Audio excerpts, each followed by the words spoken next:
I follow in the way appointed me. I follow in the way appointed me. I follow in the way appointed me. I follow in the way appointed me. I follow in the way appointed me. I follow in the way appointed me. Thank you all so much for joining me. I'm Willie from the Ozarks, forgiveness teacher. We're studying A Course in Miracles, workbook for students. We're reading from the original edition here on Monday, November the 13th of 2023, lesson 317.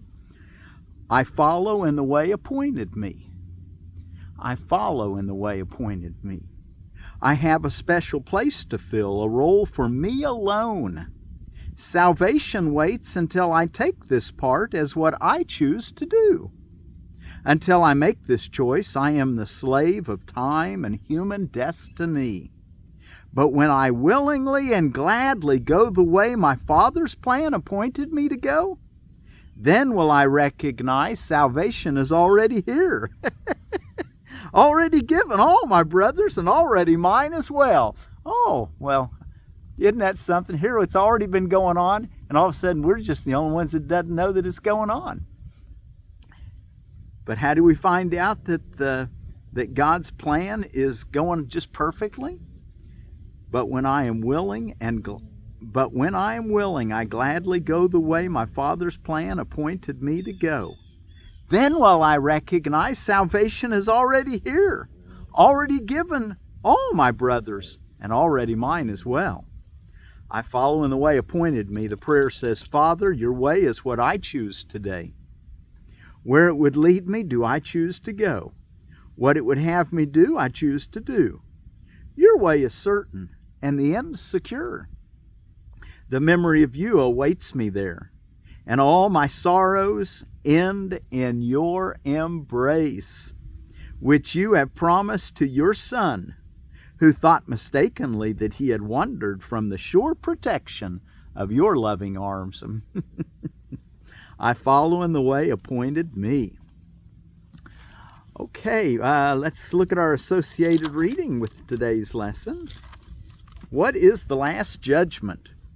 Christ's second coming gives the Son of God the gift to hear the voice for God proclaim that what is false, and what is true has never changed. And this the judgment is in which perception ends. At first you see a world which has accepted this as true, projected from a now corrected mind.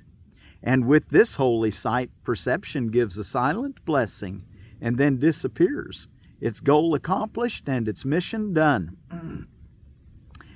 I wanted to mention that, what we're trying to do is line up our perception as close as we can to the real world. And once we've done that by practicing forgiveness, then and choosing to follow in the way appointed us, then we end up going beyond perception to reality. As he says here, at first you see a world which has accepted this as true, projected from a now corrected mind. And with this holy sight, perception gives a silent blessing and then disappears, its goal accomplished and its mission done.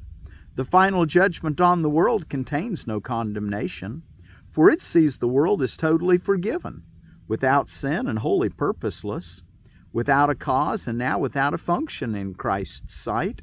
It merely slips away to nothingness. There it was born and there it ends as well.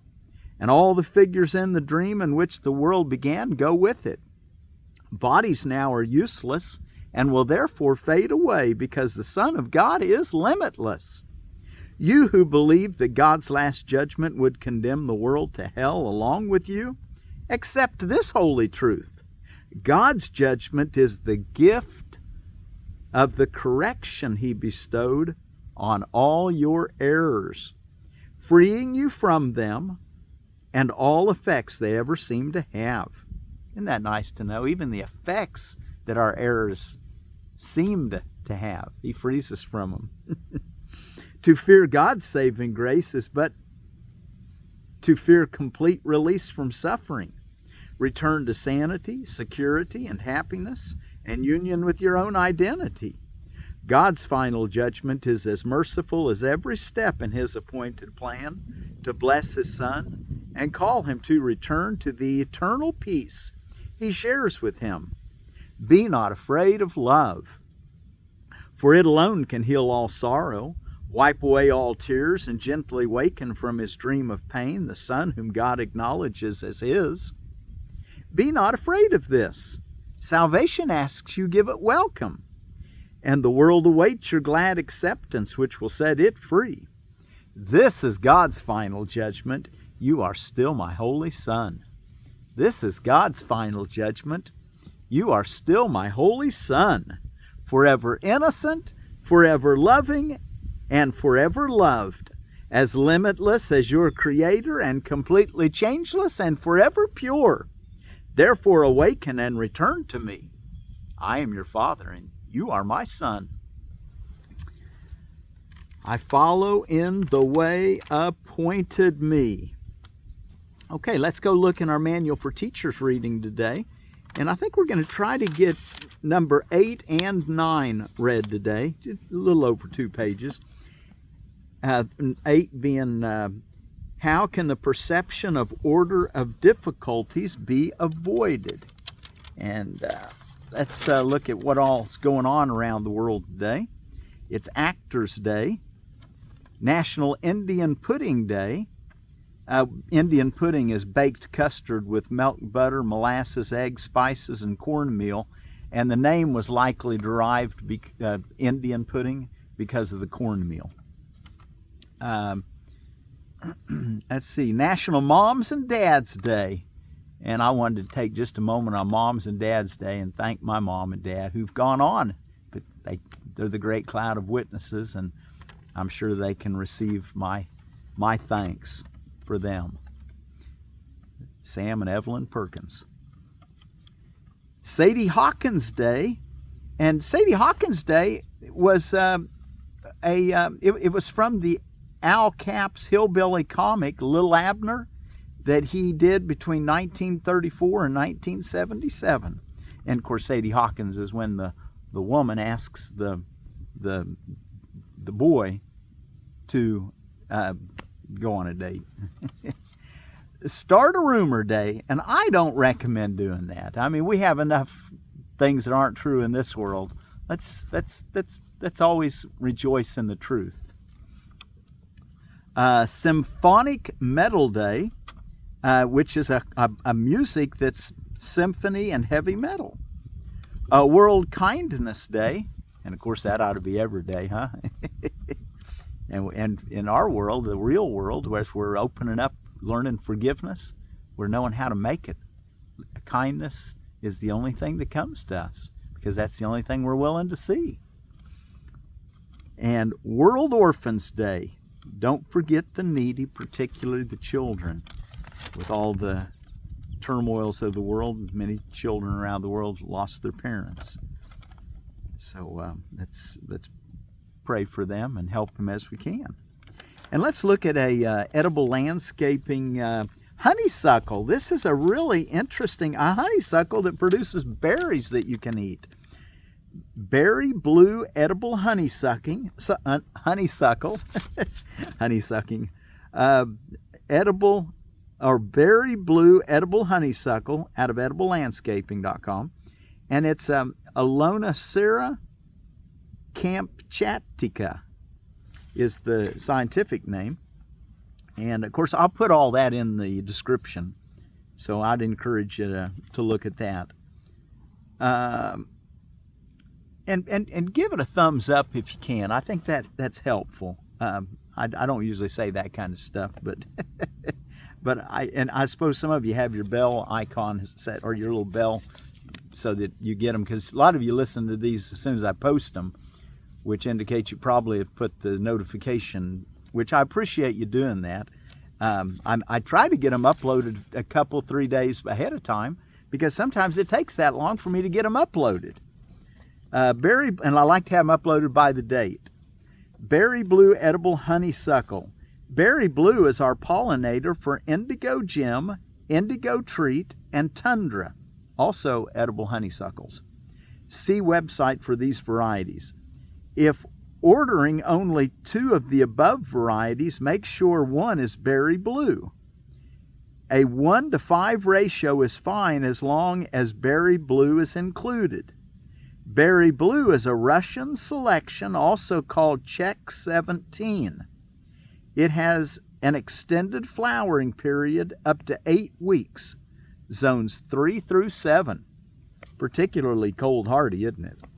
And they won't make the nice this particular one I read online doesn't make the nice fragrant smell that a lot of honeysuckles you're familiar with. So, but it does make nice berries to eat. Blueberries. They're blueberry. Okay, let's go look at how can the perception of order of difficulties be avoided, and let's take along with us our idea today. Do you remember it? I follow in the way appointed me. Basically, let go and let God. How can the perception of order of difficulties be avoided? The belief in order of difficulties is the basis for the world's perception.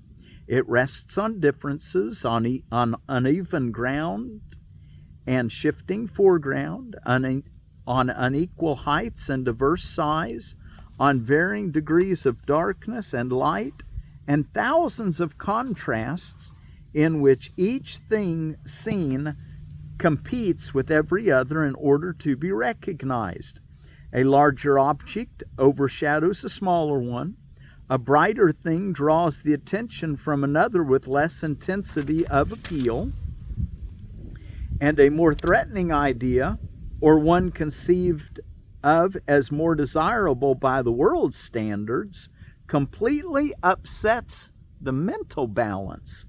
What the body's eyes behold is only conflict. Look not to them for peace and understanding. You're going to start looking with the eyes of Christ instead of with the eyes of the body or the ego. Paragraph 2. Illusions are always illusions of differences. How could it be otherwise? By definition, an illusion is an attempt to make something real that is regarded as of major importance, but is recognized as being untrue. The mind therefore seeks to make it true out of its intensity of desire to have it for itself. Illusions are travesties of creation, attempts to bring truth to lies. Finding truth unacceptable, the mind revolts against truth and gives itself an illusion of victory. Finding health a burden, it retreats into feverish dreams. And in these dreams, the mind is separate, different from other minds, with different interests of its own, and able to gratify its needs at the expense of others. That's not a world of kindness. Paragraph 3. Where do all these differences come from? Certainly they seem to be in the world outside. Yet it is surely the mind that judges what the eyes behold. It is the mind that interprets the eye's messages and gives them meaning. And that word meaning is in quotes, because even though it's given a meaning, there's really no meaning at all. And this meaning does not exist in the world outside at all. What is seen as reality is simply what the mind prefers. And there again, reality is in quotes because it's not reality, it's an illusion. Its hierarchy of values is projected outward, and it sends the body's eyes to find it. The body's eyes will never see except through differences. Yet it is not the messages they bring on which perception rests. Only the mind evaluates their messages, so only the mind is responsible for seeing. It alone decides whether what is seen is real or illusory, desirable or undesirable, pleasurable or painful. Only the mind evaluates their messages, so only the mind is responsible for seeing. It alone decides whether what is seen is real or illusory, desirable or undesirable, pleasurable or painful. 4. It is in the sorting out and categorizing activities of the mind that errors in perception enter, and it is here correction must be made. The mind classifies what the body's eyes bring to it according to its preconceived values, judging where each sense datum fits best. What basis could be faultier than this? Unrecognized by itself, it has itself asked to be given what will fit into these categories. And having done so, it concludes that the categories must be true. On this the judgment of all differences rests, because it is on this the judgments of the world depend. Can this confused and senseless reasoning be depended on for anything? 5. There can be no order of difficulty in healing merely because all sickness is illusion.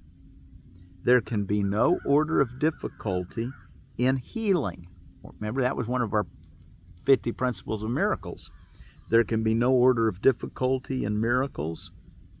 Well, he's saying here there can be no order of difficulty in healing merely because all sickness is illusion. Recognize it for what it is, and it's gone. Is it hard to dispel the belief of the insane in a larger hallucination as opposed to a smaller one? Will he agree more quickly to the unreality of a louder voice he hears than to that of a softer one? Will he dismiss more easily a whispered demand to kill than a shout? And do the number of pitchforks the devils he sees carrying affect their credibility and his perception? His mind has categorized them as real, and so they are real to him. When he realizes they are all illusions, they will disappear. And so it is with healing. The properties of illusions which seem to make them different are really irrelevant, for their properties are as illusory as they are.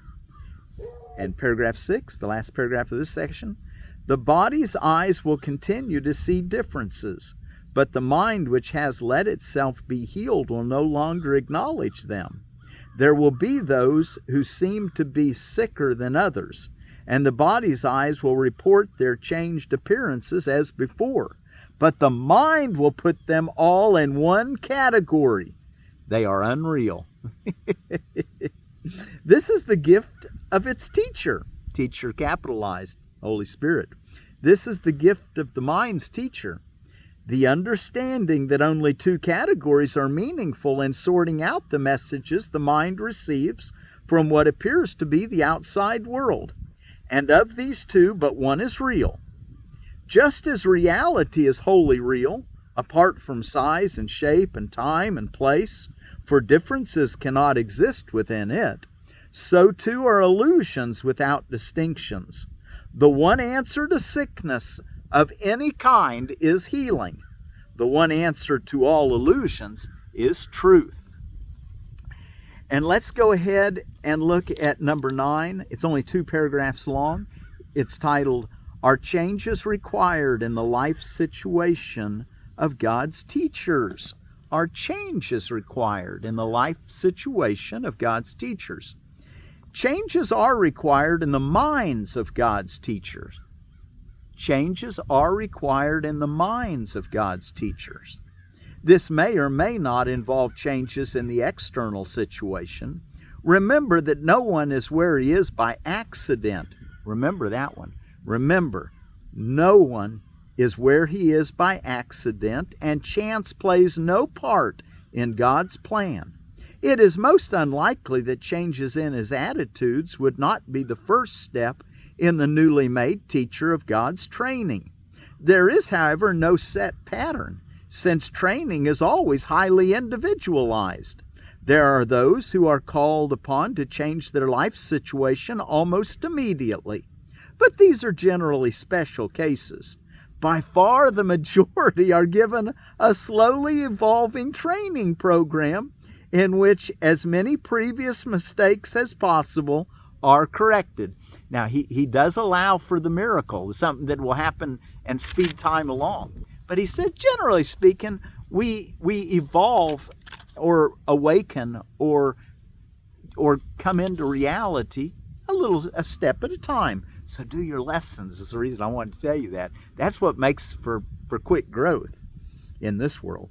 By far, the majority are given a slowly evolving training program in which as many previous mistakes as possible are corrected. Relationships in particular must be properly perceived, and all dark cornerstones of unforgiveness removed. Otherwise, the old thought system still has a basis for return. And the last paragraph, and catch these first few sentences, it really speaks of our lesson. I follow in the way appointed me. As the teacher of God advances in his training, he learns one lesson with increasing thoroughness. He does not make his own decisions. He asks his teacher for his answer, and it is this he follows as his guide for action. He does not make his own decisions.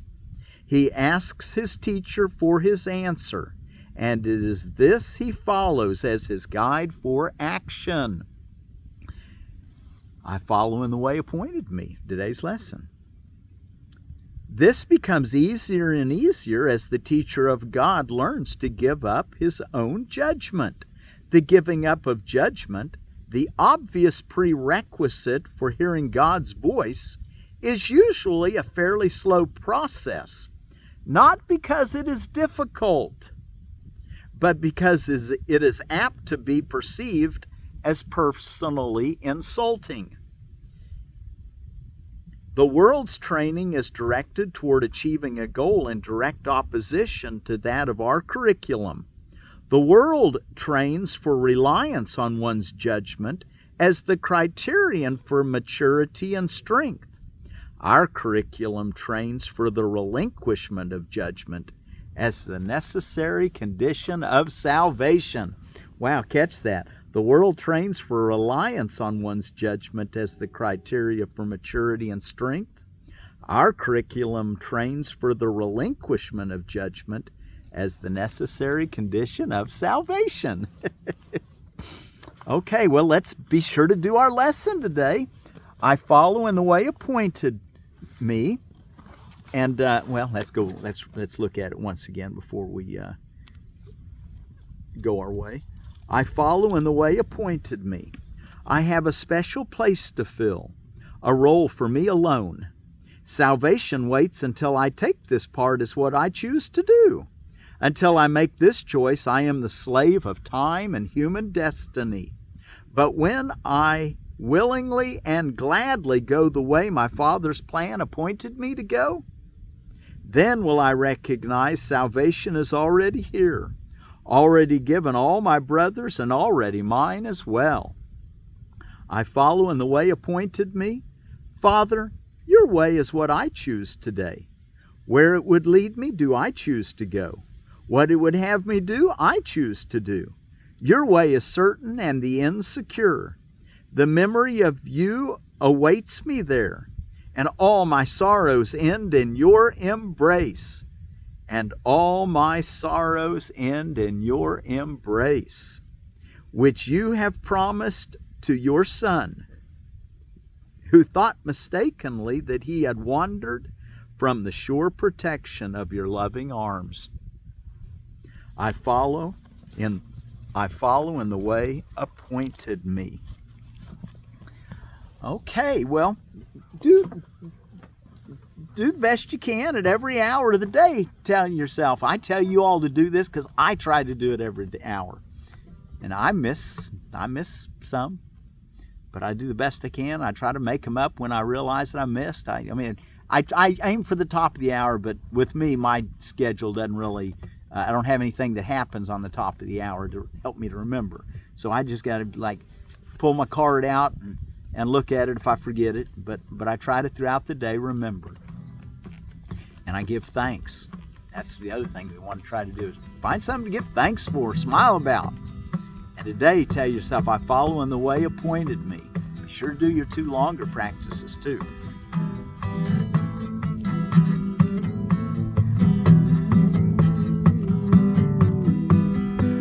follow in the way appointed me. I follow in the way appointed me. I follow in the way appointed me. I follow in the way appointed me. What is the last judgment?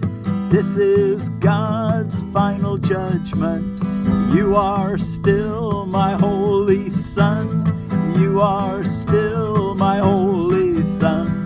Forever innocent, forever loving, and forever love. As limitless as your creator, and completely changeless and forever pure. Therefore awaken and return to me. I am your father and you are my son. I follow in the way appointed me. I follow in the way appointed me. I follow in the way appointed me. I follow in the way appointed me. The world is governed by a power which is in them, but not of them.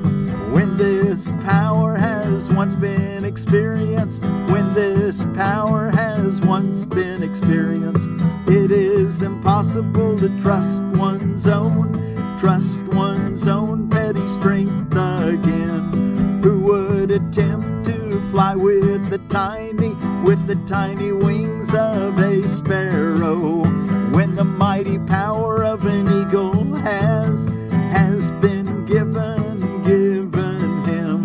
And who would place his faith in the shabby offerings of the ego, when the gifts of God are laid before him?